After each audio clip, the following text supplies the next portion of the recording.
So very good morning and welcome back to the second session of day one for Atal Academy sponsored 1 week online faculty development program on the geotechnical earthquake engineering. So we have with us Dr. Nilima Satyam ma'am for the second session. She is associate professor and head at IIT Indore. She is a doctorate from IIT Delhi, postgraduate in geotechnical engineering from IIT Delhi, and graduate in civil engineering from Sri Venkateswara University, Tirupati. She has received GSPS fellowship in geotechnical engineering laboratory at University of Tokyo, Japan. Her research field includes geotechnical earthquake engineering, dynamic soil structure interaction analysis, foundation engineering, liquefaction modeling, landslide hazard assessment and monitoring, rock mechanics, and underground structures. She is a winner of numerous awards like the Award for Young Teachers from AICTE, Government of India 2012, Young Women Engineer Award from INWES, International Network of Women Engineers and Scientists 2012, Young Engineers Award 2011 in Civil Engineering discipline from the Institution of Engineers India, Kolkata, India, Young Scientist Research Award BRNS, Department of Atomic Energy India in 2011, Fast Track Project for Young Scientists, Department of Science and Technology, Government of India 2009, Best Technical Paper Award IGC 2006 at IIT Madras, Chennai for the innovations in field exploration and in situ testing in 2006. We are honored to have you with us, ma'am. Thankful that you could manage time from a busy schedule and enlighten us over the burning issues. I request Nilima Satyam ma'am to please take over the session, ma'am. Yeah. Thank you so much for your kind introduction. And first of all, congratulations to Civil Engineering Department of IPS Academy, for continuously organizing, technical events. I should congratulate Amit and his team for, active outreach activities at your university. So thank you so much. And I'll be sharing my slides now. Please.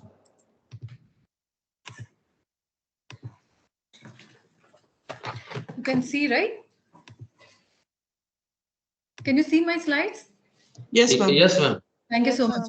Yeah. So the topic, whatever they discussed or organized, that is earthquake engineering, or in specific geotechnical earthquake engineering, is something very, very crucial. Why? Because earthquake is like unlike other disasters. It is a very short duration event, like within few, maximum a minute, everything happens. Like it can create such a big devastation with a very short time, right? And a kind of energy that it hit the superstructure or built-in environment is tremendous. So how do we design seismic resistance, or like I can say resilient infrastructure, which is something Government of India is working towards it very rigorously in building the resilience, in our infrastructure for several disasters. It can be landslides, floods, or whatever it is. So let's focus on part of building the resilient infrastructure. What we have to do is understanding the physics behind the earthquake process. That is actually the core seismological process. That is very clear, right? And when you have an earthquake, or maybe because of fault rupture just after the earthquake, or at least even for a particular given region, there is some idea like, okay, this is seismic prone of approximately this much intensity, or this is moderate, high, or whatever way, right? That is what our IS code says, 1893, right? Seismic macrozonation maps. So with that idea, what we are going to do, if I'm building a house in Delhi or designing something in Delhi, so whether it is a South Delhi or East Delhi, so will that really have an impact on the hazard? To start with, yes, because earthquake happens in the rock, right? And at the crustal part. Okay, so where you have a rock somewhere below few kilometers, sometimes this rock can be at the surface.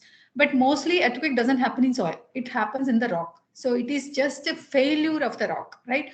And when there is a burst in the rock, which is some X kilometers from the surface or from the existing ground level, so this waves do pass, right? There's a spread in almost all directions, and when they're passing, then obviously you have a soil above bedrock, then you have a soil. So when they're passing through this soil, okay, which is like highly non-linear, and this cannot be predictable, because under dynamic loads, earthquake, the behavior of soil is highly non-linear, and how to quantify its response is something which we have to be very clear. So my topic today is on that particular aspect. How do soil, alter the seismic waves which are generated from the bedrock, from the much below, okay, the ground surface, when these seismic waves are passing through the particulate material, and how they are interacting. Okay, so we do have a very clear theoretical or approaches of wave propagation in soil media that is very clearly established. So how to evaluate if I'm a design engineer? So how do I quantify that part? So when this seismic wave is passing through the soil and coming to the surface, what is Ma'am, the... Hello? Yeah, ma'am, sorry to interrupt you. Actually, the slides are not changed, ma'am. I didn't move it. Okay, okay, no I didn't problem. move it. So I'm Sorry. just still talking on the introduction part about my lecture. Okay, so Okay. now is it moving? Can you go? I mean, can you see that slide? I changed it. Yes, ma'am. Yes, Yes, ma'am. ma'am. Yes, Okay. ma'am. It's now visible. Yes, No, I'm ma'am. just Yes, giving ma'am. you the introduction part.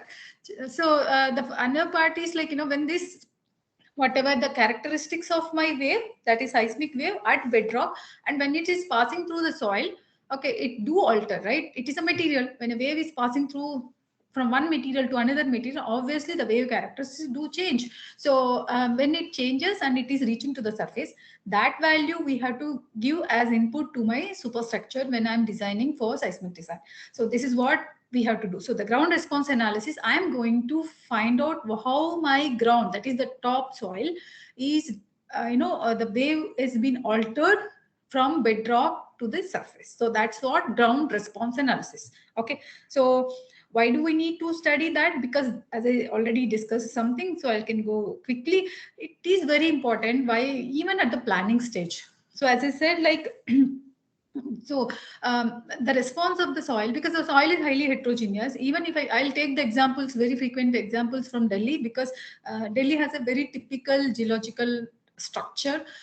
If you take the entire city, NCR, South Delhi is having outcrop, that is rock is at the surface, okay, which we call geologically outcrop. Whereas if you go to Western Delhi, you have a thick soils, but they are consolidated soils.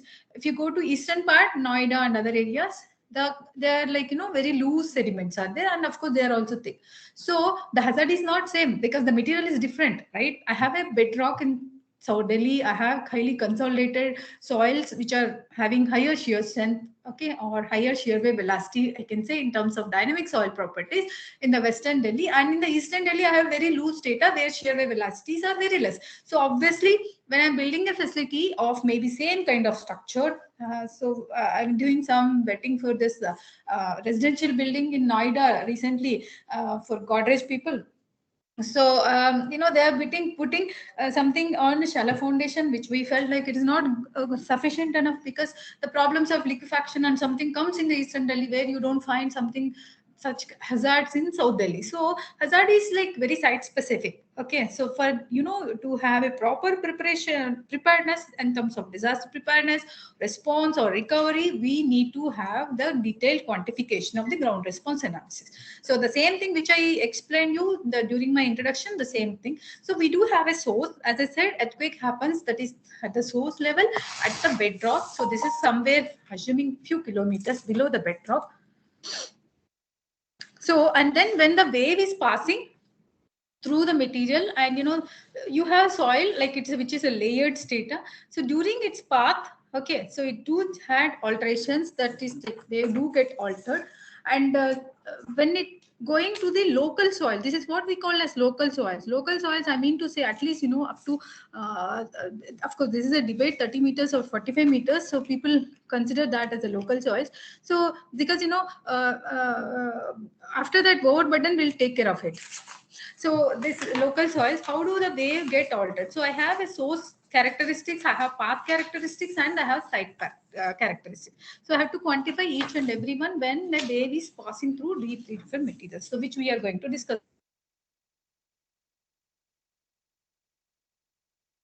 Structures, or like, you know, whatever you call it as built environment, any kind of thing. So let's consider something. So I have some below, assuming that 30 kilometer below the ground surface, this is the ground surface, I have some earthquake or some fault rupture happened, and then because of that fault rupture one second. Because of that fault rupture, seismic wave do generated, and then that waves got passed through, and then, you know, they reach the bedrock below the facility, that is below the structure, and then after that, you know, they are moving towards the soil, okay, and where they do have a lot of interaction. So if you see here, this is the ground response at the bedrock. See, whenever there is any earthquake, you know, from the whatever the instrumentation or the seismographs, we can get this one, right, that whatever the ground motion, because most of the instruments are installed on bedrock, okay. So okay, we get this acceleration or time history at the bedrock, and then, you know, we have to bring this to the surface. So for this to bring from this ground motion to this, what I need is, like, I need the complete dynamic properties of my substrate. Also says that you know, even in seismic zone 3 and above, we should have to carry out the dynamic test, including MSW. That has become compulsory. Okay, so when you do such kind of thing, I'll get the complete characteristics of my strata. Okay, from up to at least like 30 meters, I need it. Even if the soil thickness is like 200 meters, as it is in some parts of Eastern Delhi, so I don't mind. But you know, up to 30 meters is sufficient, because after 30 meters, my overburden 30 meters will take care of it. So what I have to do is, like, I have to bring this time history or ground motion to this surface, and this is an input for my design for my superstructure. Generally, people, what they do is, they do it as a fixed base. I don't know how do they can fix the base of any structure. Anyway, so this is something very important for a structural designer or a geotechnical designer for foundations, etc., to do this ground response analysis. Okay, as you know that our micronization map has, like, you know, 4 zones, 2, 3, 4, and 5, with the different levels of risk. So this is actually, if you see here, this is at a macro scale, okay, and which is considering mostly the seismotectonic and geological settings, but not considering the geotechnical characteristics. So this can be taken as a only a base thing, but not actually, you know, as a Bible, so that you can go with it. Okay, because I have given the example of Delhi itself. Okay, so as I said, like, you know, when you have seismic source, when it is passing through, obviously the topographic effect, you know, in the past case histories, when we seen that the especially during the Nepal earthquake, so especially what happened in the Kathmandu Valley, we had seen the more higher damage when compared to the you know, portions which is on the hilltop, etc. So this is only because of, you know, the topographic effect. So the crustal part or the depression part, etc. So even that wave do, you know, had to change with the topography, which we are not considering, at least in this one, which we called as local site effects. If time permits, I'll cover this also today. So preliminary topographic effects, when we want to do this one, you know, whatever is like homogeneous body, if you have a complete homogeneous soils, obviously, you know, whatever the ground response analysis, or, you know, it may be easier thing, okay, in the sense like it will be in a kind of resonance frequency types, very simple equations we can use it if it is something like that. And another thing is, as I said, with the topography effect, we have another important factor which we have to consider is the geometrical factors. So which we have to incorporate when we do the ground response analysis. So before starting my actual talk, I would like to start with show you some of the past damages and how they can be quantified, or, like, you know, in terms of damage intensity and also the pattern part of it. Let's see. Yeah, as I said, like, you know, if I have a facility like this, again, I'm taking the example of Delhi. If it is a South Delhi, we have a facility like this, and mostly on the outcrop, so you find rock. And whereas if it is in the Eastern Delhi or parts of, you know, Central Delhi also, you do have a thick alluvium, and the facility may be sitting like this on the soil. So when we have the similar earthquake ground motion, the damage intensity or the pattern will be exactly very, very different. You cannot compare it. Okay. And same kind of structure, same serviceability, and same type of foundation. This can be explained with this picture. This is a classic photo which is on the Kramer textbook. Most of you might have seen that textbook or read it. So if you see here, all these are residential buildings, Niigata during the 1964 classic Niigata earthquake. And if you see here, all are like similar buildings, right? But after this Niigata earthquake, particular building has been completely collapsed. Okay, it was tilted. You can see kind of settlements here, and this is also tilted. Some of them fine, right? They performed very well. The distance is between this and this is only 8 meter and something around 14 meters or something. Even within few meters away, the damage is completely different, right? And so why is this? Because the soil is highly site specific. If you want to design for this particular, you have to understand how the behavior of the soil at that particular site. So this is a completely site specific study. Similar thing, another classic example is on Hansen Expressway, which happened during 1995 Kobe earthquake, wherein this expressway, only part of expressway was completely collapsed, which was almost like 630 meters. And people have done the analysis. Generally, after any disaster, we do like forensic analysis, right? So similarly, people have done that, and it was observed that there is an increase in the period from 0.65 to 0.9 seconds. Okay, wherein like the because of interaction of soil structure interaction effects, so it increased the period of vibration to 28%. So 28%, you can see the kind of damages that you can see. So 630 meters remaining portion of the Hansen Expressway was very intact. Only this particular portion of 630 meters has completely collapsed. Similarly, underground structures right now, even Government of India is having a lot of ambitious plans, for underground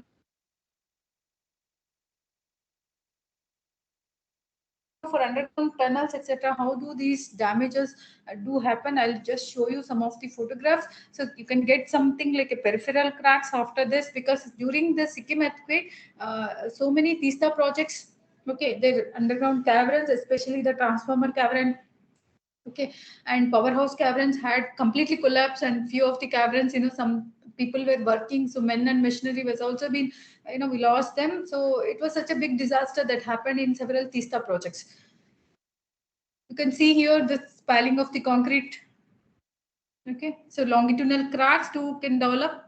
So this also happens, when you have the propagation effects.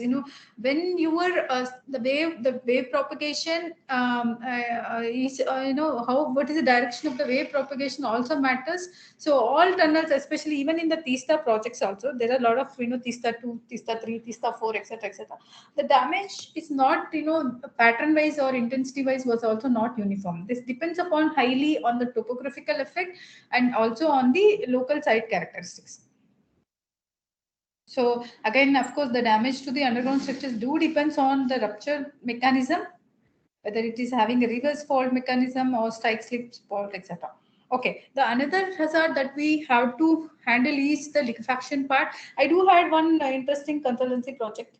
Okay, it was actually a flyover bridge. Okay, and they started sometime back in 2014, and then they designed it, everything, they started the construction as well, but there was a query of liquefaction because that was in seismic zone 4, and since it came out, they want to redo the analysis. Okay, so when they did the analysis again, yes, it was liquefaction prone, so again mitigation measures have been considered, then the project has been delayed for more than 4 years, okay, because of this process. So liquefaction is one of the very, very interesting and complex phenomena that we do observe, especially during earthquakes. So what happens is the soil behaves or like a viscous fluid. Okay, and when it is like a viscous fluid, can we imagine standing on such kind of material right now? Right? No, right? So because it doesn't have any shear strength, so it loses shear strength for only some time, and then again it regains the shear strength. So during this process, your structure may fail completely. Okay, you don't mind like if it gain again after a couple of minutes, so how does it help you, right? It already liquefied. So these are the kind of, you can see here there is no fine crack also on the superstructure, but it is collapsed, right? So these are the geotechnical hazards. Let me tell you, if a geotechnical hazard happens, your structure will completely fail.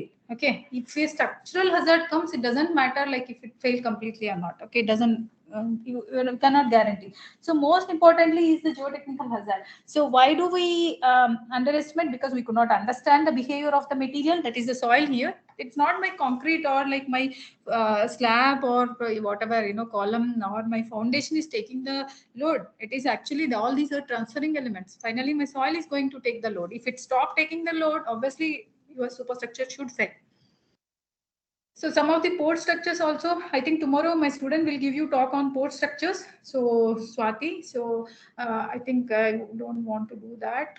Okay, the foundations, you can see the kind of failure that happened, for the, some of the classic examples. You can see this is again Kobe earthquake. So how the piles have been failed. See the response of the piles during this. This is again Kobe earthquake, okay, for a storage tank, and complete liquefaction and lateral spreading. When the soil around the pile has washed out, how do we transfer the load, right? So you can see here, this is between the connections. And these are the piles, how they damage. They are not columns. Okay, what happened to the soil, embedded soil? It has been washed out because of the lateral spreading. Retaining walls, you take any structure, and this is during the Uttarkashi earthquake in 1991. You can see the failures. Okay, so with this one, let's see how to quantify that with considering the path effects and also the site effects. So for that, you have to carry out the ground response analysis. First one is like to quantify the source effects, obviously rupture mechanism of the type of earthquake, how the earthquake happened, all these things that comes under rupture mechanism or source mechanism.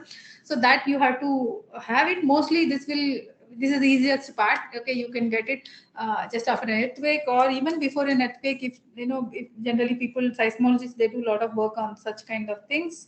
And then second one is like path effects. When a wave is passing through the material, because seismic waves pass for kilometers, right? When a Bhuj earthquake happened in Kutch region, it passed through up to Ahmedabad, right? Ahmedabad has severe damage when compared to the Bhuj region, which is near to the epicenter. So why do you think so? Because when a wave is passing through for longer distance, the energy should die, right? The laws of physics. But here the laws of physics doesn't apply, because the wave gained its energy when it's passing through the loose sediments. Okay, the Ahmedabad, which is almost 200 kilometers away from the epicenter, experience more damage when to the buildings which are near to the epicenter. Okay, so which is completely against the laws of physics. So that's where we have to be more focused. Why? Because when a wave is passing through the loose sediments, it amplifies, which is called as soil amplification, and you have to evaluate that too. So and then the site effects, that is local site effects. How my local soils, that is my below my foundation, at a particular facility, the 30-40 meter soil, how they are and how do they behave during the seismic load is a matter of concern. So in reality, mechanism of this fault rupture, as I say, it's complicated, but it's not our cup of tea because it's mostly seismologist part. So, but we may need some parameters from them, like we need the crystal velocity, damping characteristics when we really want to do the remaining part of the ground response analysis. And another thing is like hazard. I'm not talking about the hazard evaluation because it's mostly clear. Most of the people do this even in the industry when they are doing seismic design. So it can be done through deterministic approach or probabilistic approach, depends upon the importance factor. If it is a kind of nuclear power plant, we do deterministic approach, but probabilistic approach can consider more uncertainties and can predict the actual behavior or hazard. So we can do, and then once you do this, like after the hazard analysis, we can develop our own attenuation relationship to predict the ground motion parameters. Once you have that, then you have to do the ground response analysis considering the detailed geotechnical parameters. This is like that. I have somewhere bedrock, okay, assuming some few kilometers, 100 kilometers, and I know the ground motion here. And when I have an outcrop ground motion, like rock is up to the surface, like the case of South Delhi. So mostly in rock, you behave like a mostly elastic. So there won't be much change in the ground motion. I can consider the bedrock motion as outcrop motion, maybe same. Okay, but how to bring this to this level is the thing which we are going to do now.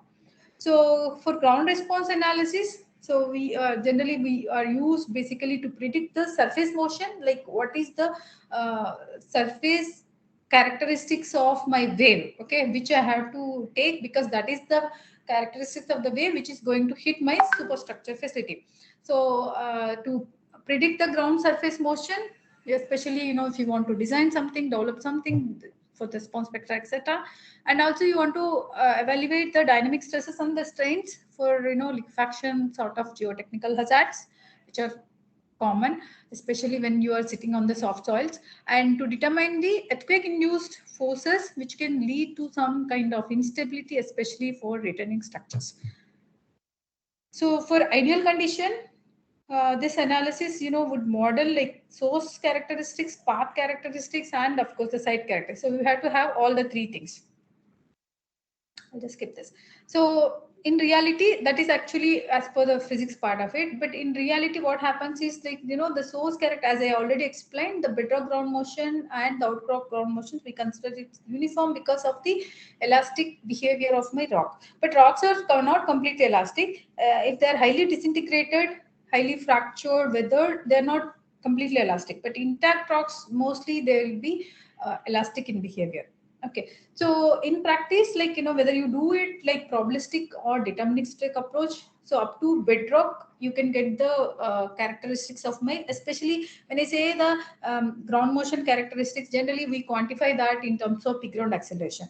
So when I do either from my hazard analysis, either considering probabilistic way or deterministic way, I do get my PGA at the bedrock, right? So after that, I have to carry out my ground response analysis, which many people, even industry, are ignoring. They think that after hazard estimation, whatever the per ground acceleration that they got at bedrock, they are going to use it for the design. Then you are not considering the effect of the wave propagation or in that soil on which your structure is sitting, right? So that is one of the biggest problem at present. So that's the reason why I consider this particular talk now. So ground response analysis is something very, very crucial, so that you can quantify the hazard in a more site specific way.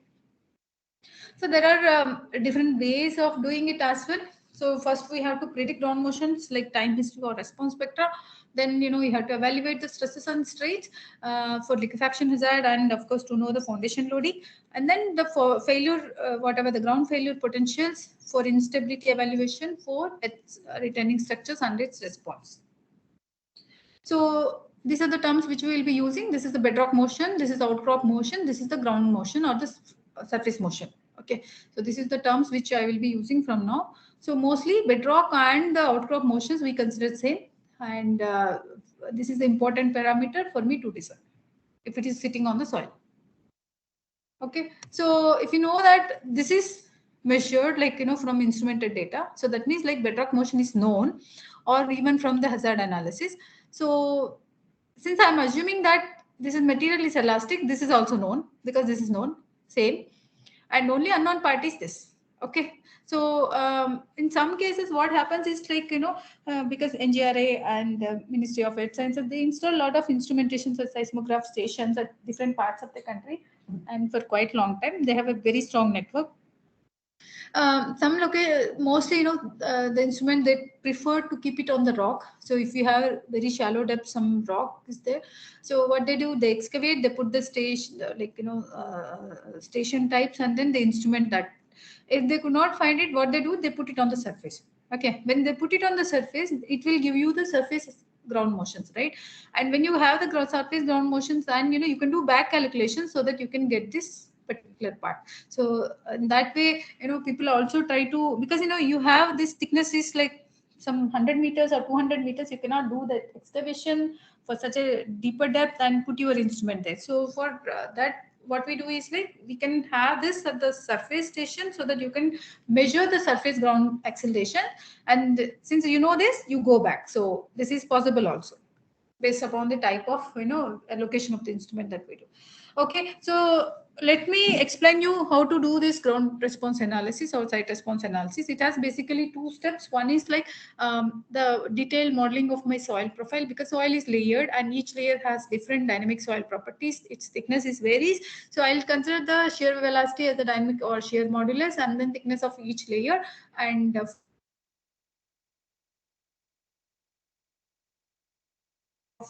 other motions, actually we try to calculate at each layer, okay, and then we try to calculate the final one response at the surface.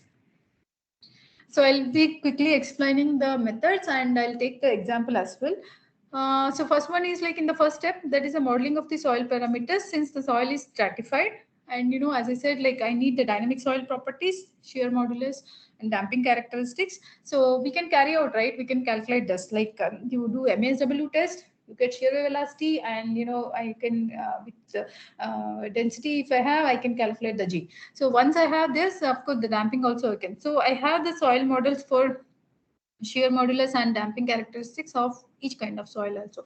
And I know the thickness, okay. So then we can carry out either one dimensional, two dimensional, or three dimensional based upon the type of or importance of that particular facility. And then mostly people do one dimensional also, because most of the cases the changes, or I can say the difference is not that much, so people try to but for important structure, very very important structures, we tend to do even three-dimensional analysis as well.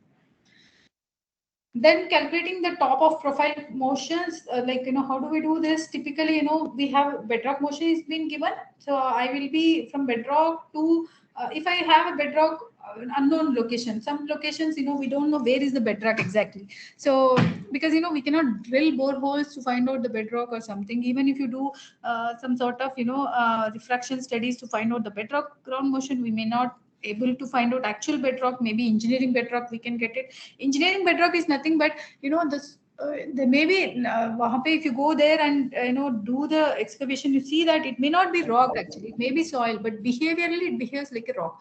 So when the material is highly consolidated and very very strong, so very compact, then it may behave like a rock. So as per NEHRP classification, if the shear velocity is more than 760 meters per second, we consider that material as behaving like a bedrock, which we call as engineering bedrock. Actually, it may not be rock at all.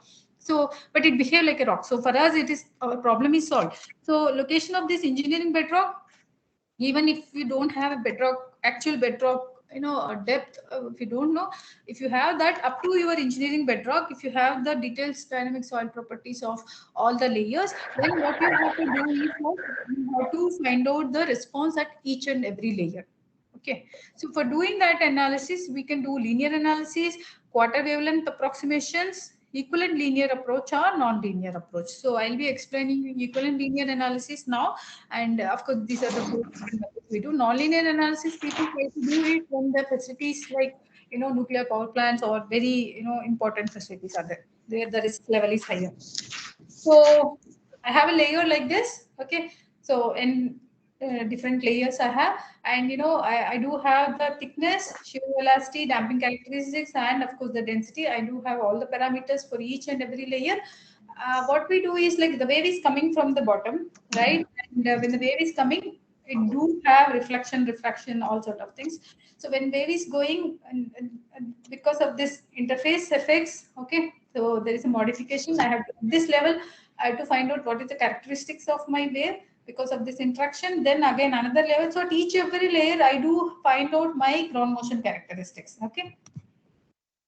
So whatever comes at the surface, I'll be taking that.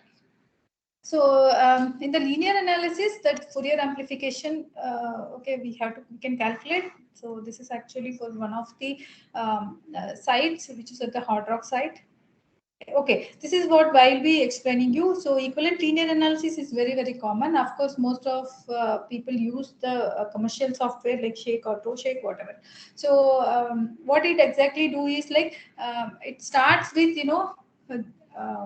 knowing the G value and damping value, okay, and linear response analysis for each layer it will calculate, and then it will also it will check the consistency with effective stresses, And if it is there, it's fine. It gives you the output like this, and it doesn't, again, it will go and do the same trials again.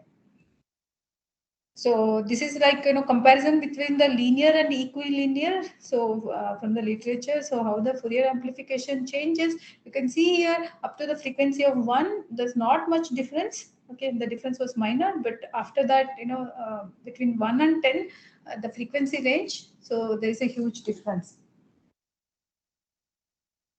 And the different material, like if a structure is sitting on a rock, or like or maybe soft soils or whatever it is, so generally rock considered to be more of elastic, and there won't be much change with the ground response characteristics. But whereas if you see the same thing with linear and equilinear approaches, these are the something like response spectra differences. As I said, like this is how the hysteresis loop of the soil look like. If you of course it doesn't have the nectar thing, but anyway, so when you do the dynamic test on soils, okay, so this is actually the stress strain curve look like. What can you take it? Stress strain curve is such an important thing for us to understand the material characteristics. So what kind of inference we can make? That's why I said soil is highly nonlinear.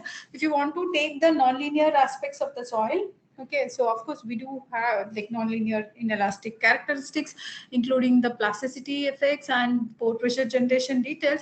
We can do any sort of nonlinear or dynamic test in the laboratory, resonant column, or cyclic simple shear, etc.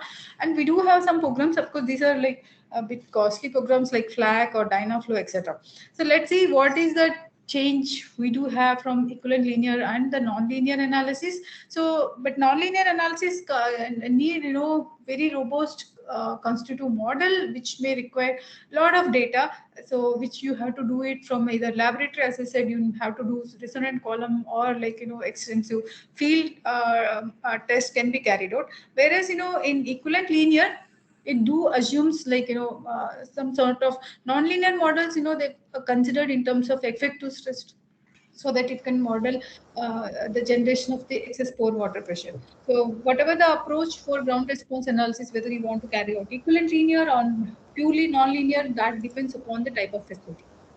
So let me explain you one-dimensional equivalent linear method. So mostly because this is widely used for several infrastructure projects. So that's why I just take it up. Nonlinear models, as I said, like we do have different kinds. So two-dimensional and three-dimensional equivalent linear models, also SASI, which can take care of, of course, these are very costly. That is the problem. Only few companies, afford to buy this or use this. So SASI is a very, and we do have our own code for, which can almost do the similar things like SASI. So maybe if possible, I'll just go to that section where we have done the soil structure interaction for the pile rough structures. So to incorporate all this, finally, I have to understand the SSI effects, or I can more specifically DSSI analysis, like dynamic soil structure interaction effects, where I need to have the exact ground motion characteristics, okay, and at the free field, that is at the surface, so that I can use that as an input when I'm designing my superstructure. So structures which respond differently if supported on soft soils, because it depends upon the overall interaction effects, because it behaves like a system. You have a soil, you have a substructure, you have a superstructure, and all three are having different material properties, and it has a different fundamental frequency. Soil has a different fundamental frequency, earthquake has a different frequency, and my superstructure, if I consider the foundation, everything as a one unit, so that has a different fundamental frequency. So when the three different things comes, I may end up with some resonant effects also.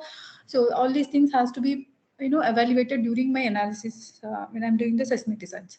So the dynamic response of such structure itself would induce deformations, because it's a complete system. I need to understand what is the overall displacements or the stresses in my superstructure at different nodes can be evaluated if I do the detailed dynamic soil structure interaction.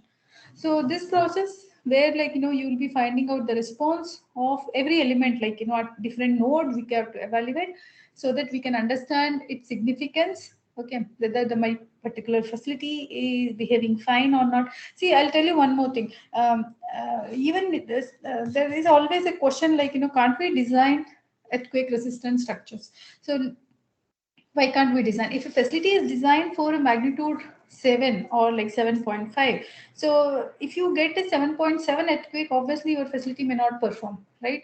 Or like if the duration is, if the event is higher, like you designed it for a particular seismic event of some duration x, if the duration of the seismic event is something x plus delta x, then again your facility may damage. So because earthquake is such a complex I think it doesn't have only the earthquake magnitude, it has different parameters which has influence, including amplitude parameters like acceleration, etc.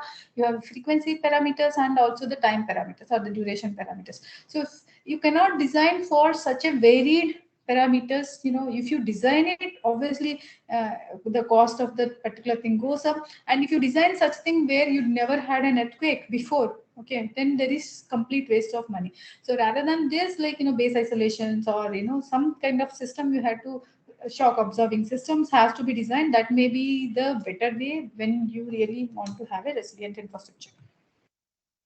Because this soil during this ground motion analysis, it there is like it behaves like a filter, like it is altering, right? Anything that alter the input ground motions, it's like a filter changing the characteristics. So because there may be change in the different parameters, like frequency content will change, and whatever the layer, the soil layers, that complicates the issue, because each and every layer we do have different ground motion characteristics. And because of this, the accelerations or the site amplification or even the de-amplification, if it happens, we are happy. But if there is an amplification, then of the input ground motion from bedrock to the surface. So in Delhi, when we did the analysis, we observed like the amplification ratio was even approaching 2.2 in eastern Delhi. That means at the bedrock you have acceleration of some x, and in at the surface in some regions of Noida it's going 2.2 times of x. So that means you cannot take x as your design characteristics for your seismic design. So you have to actually calculate the site specific amplification factor, and then use that parameter when you are doing the seismic design. And also duration, as I said, if you design a facility for some x duration, if x plus delta x comes, obviously it may fail. Okay, so let me tell you about the site amplification, because that's also one of the important quantification we do in ground response analysis. I have a bedrock acceleration like this. Okay, when I bring that to the surface, equivalent linear, whatever it is, this is my acceleration. So 1 over the above gives me the amplification, right? So B by A gives me the amplification factor. So because the soil is more loose, so it can amplify the seismic wave. If the input ground motion is x, it may be x because it is on the rock and it's mostly elastic, but it may be something around 2x, then obviously your facility with the same kind of design parameters will not work. So that's what happened here also. I'll just skip setting something. Okay, so how to do that amplification? As I said, amplification is nothing but, see, again, I'm just going to that figure where I can show you the bedrock ground motion, outcrop ground motion, and surface ground motion. So amplification will be whatever the ground motion here divided by bedrock. If it is here, outcrop by bedrock. But in mostly, since it is behaving like elastic, rock is elastic, so you may get amplification is equal to 1. So whatever here, it will be here only. Okay, but whatever here is not here, because the soil do alter, acts as a filter. So let me show you some examples. This is actually used with the Dectra. It was initially in Spanish, so that's why you see this is all in Spanish. So beta is nothing but shear wave velocity. This is gamma. This is the damping and the thickness of each layer. So you have to give some input ground motion. Let's assume that we have given the Buzz earthquake ground motion, and so these are some of the properties, measured properties at Delhi. So in some part in Delhi, so no, I don't remember that. So shear wave velocity, which has been measured through MSW. Of course, damping we have assumed 5% because it's not easy, because damping in lateral direction is different than damping in vertical direction. So which will be evaluating with proper field test in the field, especially when you are doing some power plant sort of things. But whereas for normal structures, you can consider both horizontal and vertical damping, as you say. It's not like structural damping. You can even have 20% also. Okay, so you see here, this is somewhere in Vasant Kunj, which is in the South Delhi, which is sitting on the rock outcrop. So this is actually the A. Okay, so input ground motion, and this is at the B. Okay, mostly when we divided, B by A, so our spectra was like almost like a flat. So it is almost like a one. I'll show you the one which is at sector 51 Noida. This is at the input ground motion at the rock, and this is the surface ground motion at this surface of the soil. Okay, and 1 over the other, that is B by A, which gives me the amplification factor. So you can see here, this is something like almost 1.8 or something. Okay, so we have developed that. This is actually part of my PhD as well. So this is the amplification factor map which we developed for Delhi. So different locations, since we have considered 180 locations, we have done MSW, and we got a lot of site specific geotechnical data. So when we have done that in the South Delhi, okay, you have the amplification factors, not maximum 1.2, whereas Western Delhi it's between 1.2 and 1.8, whereas in the Eastern Delhi where you have like Yamuna Vihar, Pragati Nagar, Pragati Maidan, and Mayur Vihar, etc., Noida. So mostly the very costly areas these days. So it was like ranging from 1.8 to 2.4. Okay, so the maximum that we got it is in 2.4. So that means like if input ground motion is some x acceleration, it will be 2.4x maximum. So you cannot design the facility same as here or here or here. So it is hazard is very site specific. Generally, the piles in such kind of areas where you do have amplification, higher amplification or liquefaction hazards, what we do is like we generally go for deep foundations, and the piles are very common. And these days, people we are coming up with the pile raft, because Terminal 3 of Delhi Airport is on pile raft, whereas Terminal 1 is on pile foundation.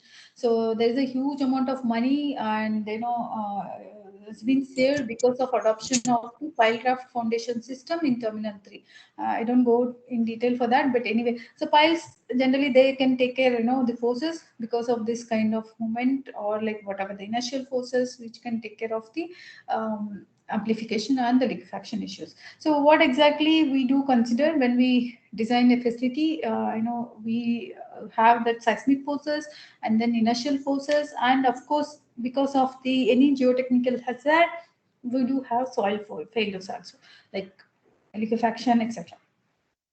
So to address this, after you do this detailed ground response analysis, we have to adopt this soil structure interaction. It's a very, people think that it's like a myth in the industry that it's a very what to call the robust or like complex approach, or it is costly, it makes the design costlier, etc., etc. But these are also myth, because it can even reduce the cost. What we are trying to do here is we are trying to quantify the exact hazard. Okay, when you quantify the exact hazard, the cost, it may be underestimate or it may overestimate, whatever it is. So it will give you the exact evaluation, so that will be more safer for my design. So because this involves the relationship between the soil and the superstructure or the substructure, I can say that complete structure.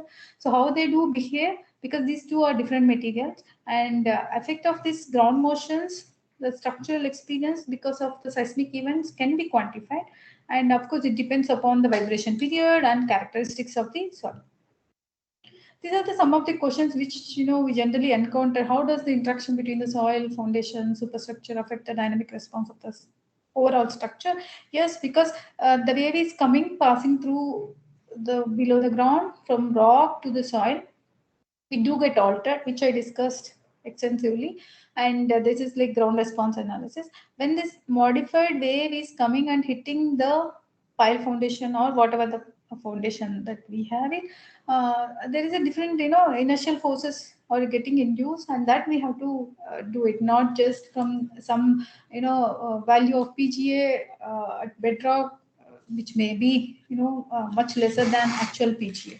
So obviously the system failed. So, and will the foundation safely transmit the inertial loads into the ground without structure experiencing any excess? So this, we have to calculate the seismic settlement analysis has to be done. I just putting some questions which I generally get it from the industry. Will the inertial loads or the wave induced that ground displacements which are subject the piles to larger bending moments and shear deformations? Okay, so for that only we have to do the site-specific analysis. So will the actual capacity of the pile be affected by stresses or soil degradation that's caused by the earthquake or the soil degradation? Okay, that can be done by through proper ground response analysis. So with these questions, let's see what the code says. Like, we do have seismic code of course, that's like a more generic one with a guidelines only. So the code not always includes analysis since SSI usually reduces the accelerations and stresses in the structure. It's important from strong motions, especially when you are designing some facility in seismic zone 4 and above. And the current seismic codes use the reduction factor, which help to define the design-based shear from elastic response spectrum. And the current building provisions use a fundamental vibration period, which is a vibration period into the period lengthening ratio R, and which is depends on the lateral stiffness of the structure, stiffness of the foundation, and the soil, and of course its height. These are our status now. So which are the factors that dominate the nonlinear dynamic soil response, like hysteresis behavior, as I shown you that stress strain curve, and stiffness degradations, non-proportional damping, as I said, like lateral damping is not equal to vertical damping, there's highly non-proportional damping, and of course the massing phenomena. These are the four factors which generally dominate the nonlinear dynamic soil response. So to carry out or to consider that, we do SSI analysis. For doing that SSI analysis, we do have different techniques. Okay, the literature, continuum or discrete models, direct approach or substructure approach, which people mostly do this approach, two-dimensional or three-dimensional based upon the type of problem or the facility you're going to do, time domain versus frequency domain, and linear versus non-linear solutions. So I'll just explain you each technique quickly so that I can complete the ground response analysis. Actually, this is a one chapter, like in the course at Geotechnical Engineering, which I'm trying to cover it in 1.5 hours. So continuum versus discrete, it basically lies with how you are doing the numerical formulations, and mostly similar results you get, but the difference comes when the spatial interpolation or the size of the mesh we consider, or time stepping. So the discrete mostly heterogeneous on laterally and vertically. So we can use BM, or people also going for DM these days. Direct approach and substructure approach. I generally do this one. Okay, we do go for the direct approach. So in direct approach, what we do is like we model everything together. Okay, so either two-dimensional or three-dimensional, soil, substructure, superstructure, everything we consider as same, and we do that. In substructure approach, so first people do the soil part embedded with the substructure. Whatever the response comes, that they go it as with the superstructure part. 2 and 3 dimensionals, it depends upon the type of problem, whether if it is a retaining wall, then you 2-dimensional analysis is fine. So it depends upon what kind of facility you are going to work on. Time domain, frequency domain. So maybe it depends upon whether you are doing with the Fourier domain due to frequency dependency, or of the whatever the foundation stiffness, or if the problem involving nonlinear material behavior, or normally we solve it in time domain. So linear non-linear solutions, most analysis in general what we are doing about linear and vibrations of the soil properties to the level, because it's more simpler when I say with the non-linear part. If you take the soil constitutive models and the non-linear soil models, then we can incorporate that. But for that you need a lot of information about the dynamic soil property behavior. As I said, you have to do dynamic soil tests like resonant column in the lab, or any field test, dynamic test, so that you can get the complete non-linear soil properties. So then you can incorporate that. So what are we assuming? Like in all these analyses, the basic thing that we assume is like the seismic wave is propagating vertically above, but it can come in any direction, right? Not much, excuse me? Not much research has been done in that aspect. And Ma'am, sorry ma'am, but the slides are not changing, ma'am. It's got stuck, ma'am. where it was stuck? Ma'am, calculating top of profile motions. No. Madam, it's changing. Okay. Ma'am, please continue. There I'm may in be some the issue in classification Adam's of system. exercise techniques now. Is it fine? Yes, ma'am. We are able to see. Okay, direct approach, two and three-dimensional frequency domain. This I explained, linear, non-linear explained. Now I'm here, I guess. Yes, ma'am. Okay, shall I proceed? Yes, ma'am. Okay. So these are the assumptions which we do in SSI analysis or DSSI analysis. We consider that the seismic wave is hitting vertically above, but it can come in any direction, right? With any angle of incidence. So, okay, it's not coming vertically and hitting your foundation, right? So that is a basic thing.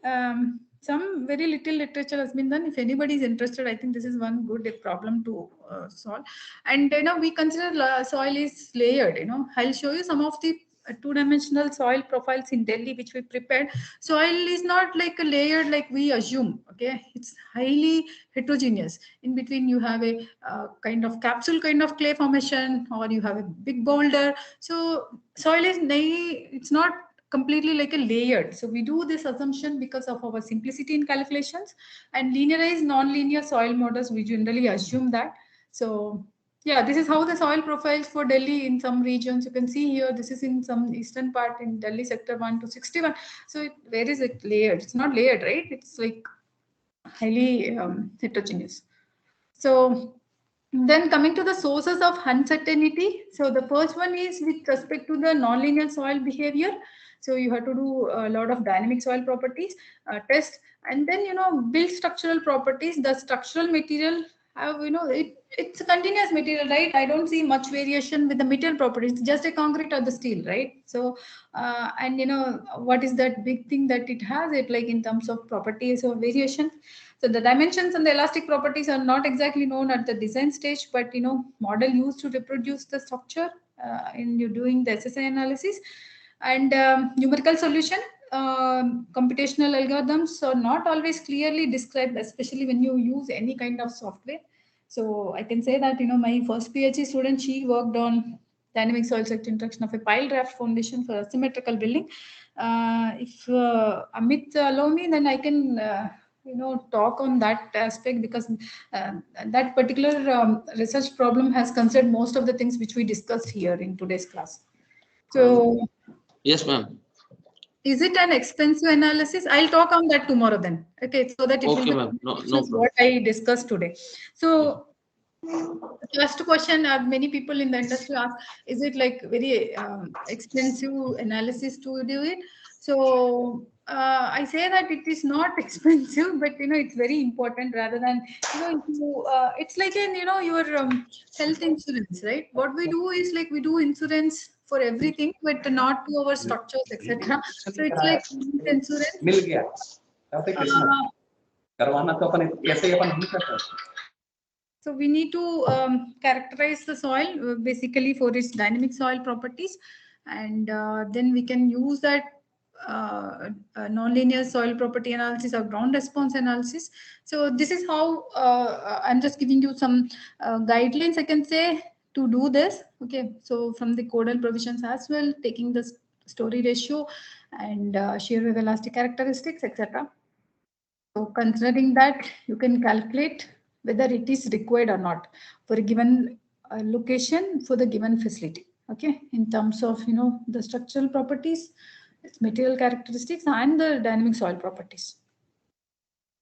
And just see this. This is a chart to show you that SSI analysis for steel and concrete chimneys, because these are all like tall ones. So for based on the slenderness ratio. So shear wave velocity, the steel chimneys and the concrete chimneys, so they are higher for the concrete. This it shows only the limiting shear wave velocity, below which if it is less than that, okay, the slenderness ratio, just go there and you get some shear wave velocity from the chart, and from the site, if it is less than this value, okay, so maybe interaction could be more significant, so you have to do the SSI analysis. So these are some of the broad cross checks whether you have to do detailed dynamic soil structure interaction for analysis for particular facility when you are going to design it or not. Similarly, for concrete structures, if the shear wave velocity at the site is less than this, okay, so based on that, you can select whether you must do it or not. So these are some of the guidelines only. So there are something about the soil models. Okay, so different soil models, and of course, it's coupling to the superstructure. So we do have various, soil models for comprehensive dynamic soil structure and traction analysis. So one is like equivalent soil springs, so which we consider as be connected with the foundations, and we model it as a beam, element, or plate or shell. FEM, either two-dimensional models. Mixed FEM and BEM approaches people have done in the recent past, which is very popular. And for all these options, whatever the spring elements, they're connected to the superstructure, they still remain the most popular model, especially when you are designing, because it's very simple.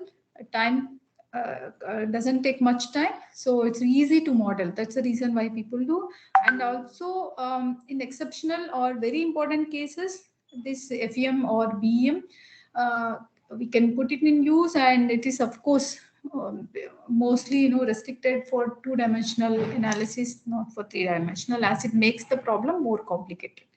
So the step one is like, you have to do the soil response analysis, realistic estimation of the seismic environment, vertical inclined surface waves, and then depends upon the geotechnical and seismological data that is being for that particular site.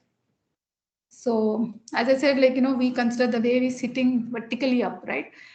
It may not be, it can hit 30, 40, whatever direction. So anyway, that's our assumption.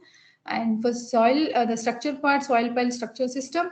So we can consider either, direct approach or substructure approach.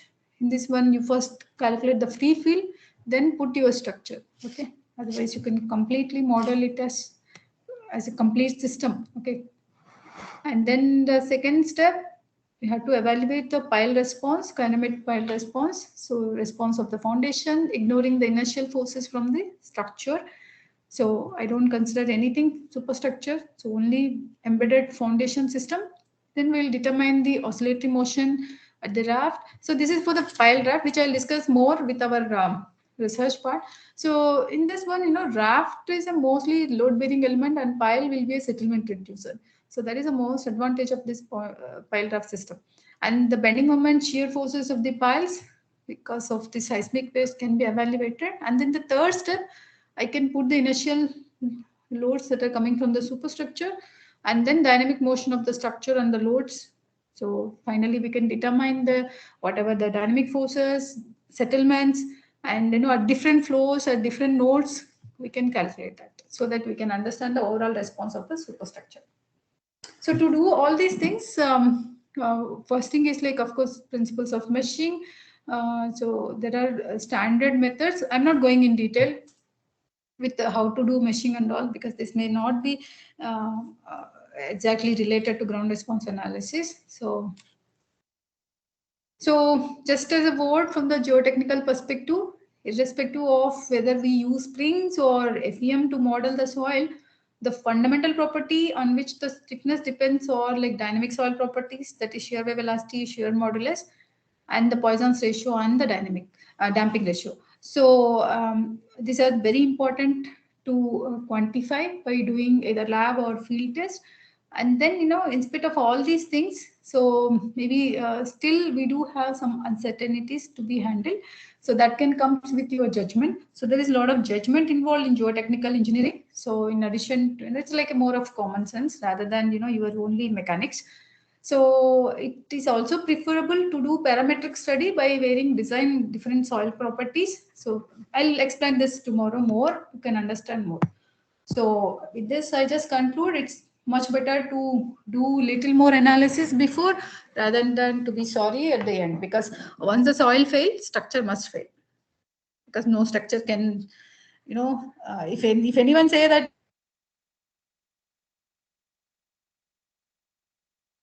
fly, float, or okay. Thank you so much.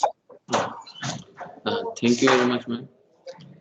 Please ask your questions if you have any If you queries. have any questions, let me know. Madam, I have one question.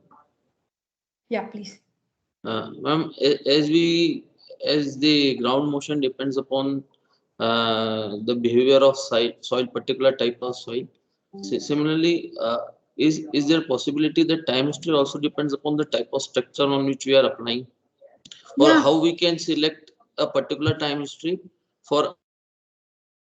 Yeah, see, the thing is here is like, modeling or doing the analysis for the superstructure is No? much easier because, am I audible, Amit? Yes, ma'am. So here the thing is the more complex part is with the behavior of soil, especially under dynamic environment, because it is highly non-linear.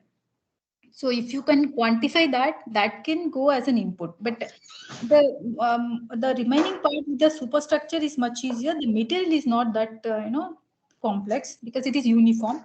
It is not particulate. So means, madam, we can use any type of time history on any type of structure.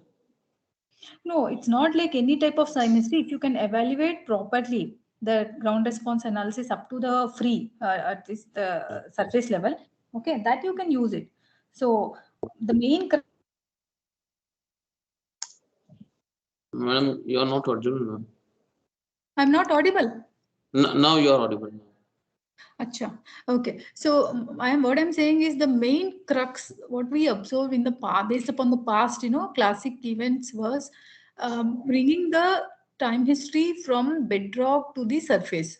Okay, which we discuss now with ground response analysis is the most crucial in the entire dynamic analysis or like earthquake resistant analysis part. So why? Because once you can bring it to that, then it is that can go as an input for your superstructure. The major flaw with our especially the Buzz earthquake was people were designing considering the acceleration at the bedrock only, that is time history at the bedrock only. They could not consider the surface time histories because the ground response analysis up to 2001 Buzz earthquake, geotechnical earthquake engineering was like people were not, because this is a very new discipline, so people were not even aware of what is liquefaction and what is ground response analysis. So I can say that this is actually eye opener for most of our research that what we have done, especially in the last 20 years, I can say. Madam, one more question is there. See, I cannot say for this, but I can see somebody from Renuka Nagpal, right? So what should be K value for blackout on soil for FEM? See, for dynamic part, you have to do detailed, test, as I explained, either field test or laboratory test. There are some range of values given even in some of the codes, but you have to site specifically, you have to evaluate that.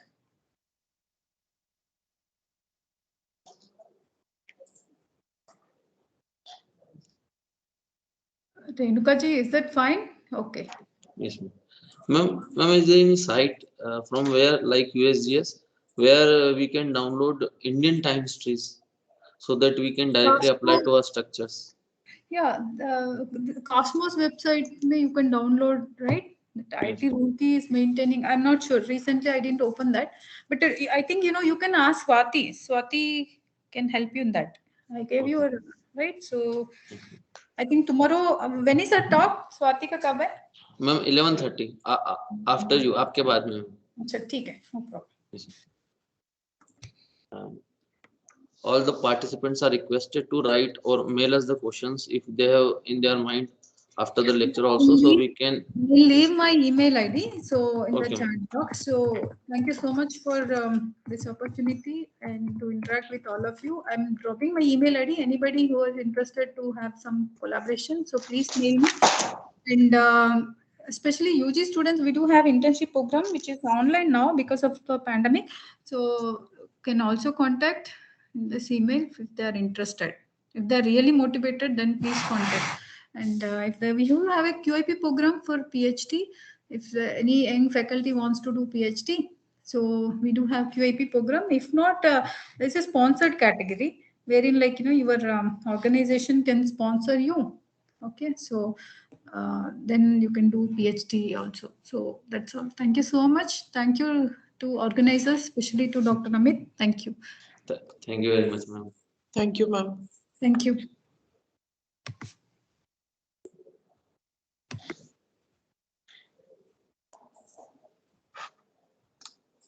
So please write to us if you have any query, and directly mail to madam also. So that was Dr. Nilima Satyam ma'am from IIT Indore. She enlightened us regarding the earthquake aspect and how to measure the different aspect areas. So the next session will be at 2 p.m. by Dr. Golubev. He is a faculty at Russia. So Moscow Institute of Physics and Technology, Russia. So we hope to see him at 2 p.m. So that's for this session. We'll be meeting after the lunch break. Thank you so much.